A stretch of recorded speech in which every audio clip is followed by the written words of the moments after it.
Growing an Amazon business takes time. It takes months to launch the first product, and it takes years to scale. But there is one thing that really helped me to stay consistent over the years, all the way to 8 figures. You can actually start using the same method this week for free. So let me tell you more about it. We are going to talk about accountability. When it comes to accountability, we essentially have 2 options: accountability groups or mentors. And both of these can be a game changer if we set it up correctly. And I will show you a structure that worked for me really well. But first, let's understand what is it about. What is the accountability about? It is the acceptance of responsibility for our own actions, and it is also the willingness to be transparent, allowing others to observe and evaluate our performance. And this is really hard, but there is a reason why it works so well. Because if we know that someone else is going to look at our work and evaluate it, we are way more likely to put in more effort. And that applies pretty much to everyone. And the other thing is that the observer is always more rational, because the observer is emotionally detached. So in summary, we simply don't want to look bad, and we don't want to get embarrassed. And the truth is that this works way better than all of the productivity hacks combined. So let's get to work. Let's talk about the structure. As always, we want to maximize the value and minimize the effort. So we essentially want 2 things. First of all, we want feedback from a rational observer, and we also want motivation to do the things we plan to do. And as I said, we have accountability groups and mentors. And I have experience with both, so let me show you what worked for me. Talking about accountability groups.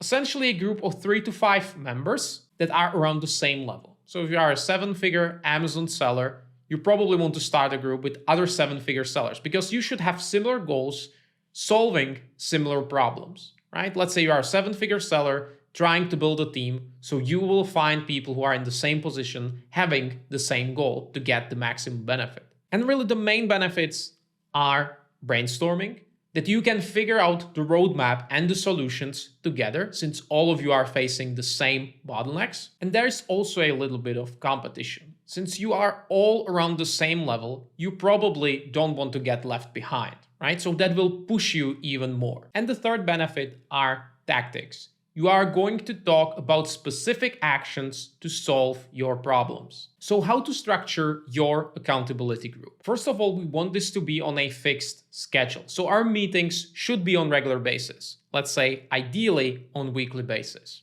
On our first meeting, we will talk about the vision for the next 2 to 3 years. And then we will present our quarterly goals with specific objectives. And the meeting routine will look like this.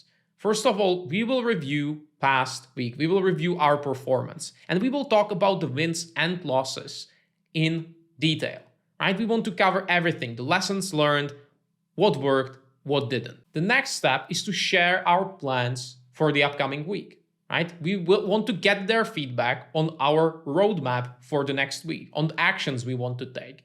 And then we will just repeat this. The week after that, once again, we will review our performance, what worked, what didn't, and we will set another plan. And really being a part of an accountability group is all about giving and taking, because your job is to keep others accountable. Everyone involved should take a genuine interest in other members, because it does not really work if everyone just takes. Another important point is that everyone should have a similar drive, because nothing will demotivate you more than someone who is simply not putting in the effort. If this happens repeatedly, remove them from the group. And also knowing this rule, that if you don't put in the effort, you will be removed from the group, will push you even more. So how to start an accountability group?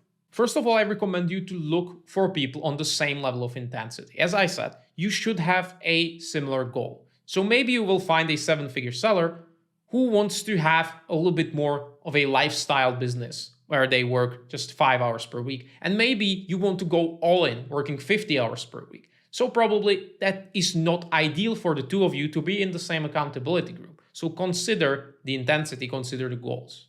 And really, I want to stress this out, that you should think twice before you invite a friend into your accountability group. Because with friends, it is really tempting to be lazy and just talk about stuff. And really there's little to no pressure. And ideally it should be a group, as I said, of 3 to 5 people. Because I believe that one-on-one accountability partnerships do not work that well, especially, which is most common, that people will establish the accountability partnership with their friend. And as I said, then you are less likely to stick to that structure I showed you before. But on the other hand, I would also avoid large groups of people, like 10 or more, because you really have to care about the people involved to get the benefits. So I can recommend you to do the same thing I did, to network on Reddit and in Facebook groups. There is no need to overcomplicate it.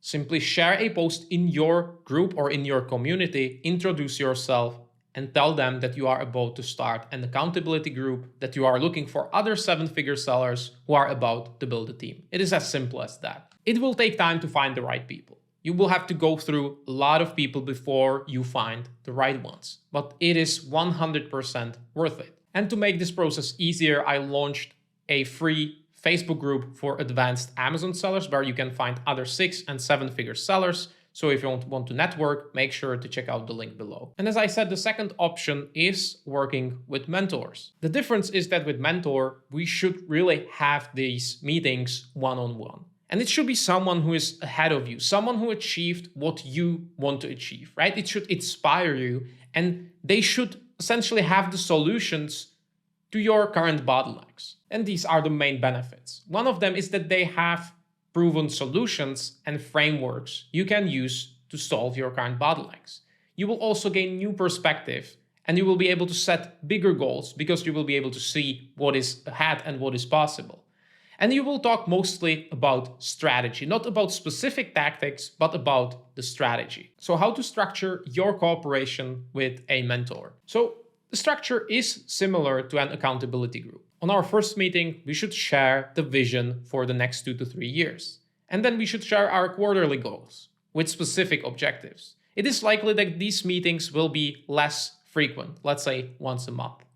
And the meeting routine will be a little bit different. First of all, we review our past performance to share what worked and what didn't.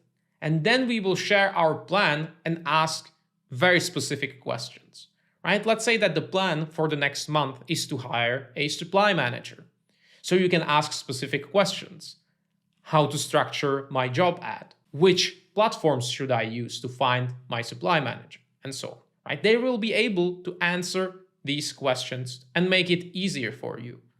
And then just listen. The goal is to take action and get results. It's not about winning. Because good mentor gets satisfaction from your progress. Because you have to understand that it is also a valuable experience for them if you do the work. So how to find a mentor? First of all, look for someone you can respect. For someone who achieved what you want to achieve. And once again, the best strategy to find this person is networking. I can recommend reaching out to people who create content because they usually like teaching and helping other people. So that will increase your chances that you will find the right mentor for you. I can also say that you should not just ask questions like, will you be my mentor? Reach out to them with something specific to show them that you can actually take action. So let's say you reach out to them. Tell them that you like their content, that you watched all of their videos, and that you are a 7-figure seller about to launch your first campaign to drive external traffic to your listings. And ask something specific, some specific issue you are trying to solve. This will show them that you are actually doing something. And this is exactly how I met Miles and how we ended up working together. He was posting some content and I reached out to him. So now let me share some of the best practices.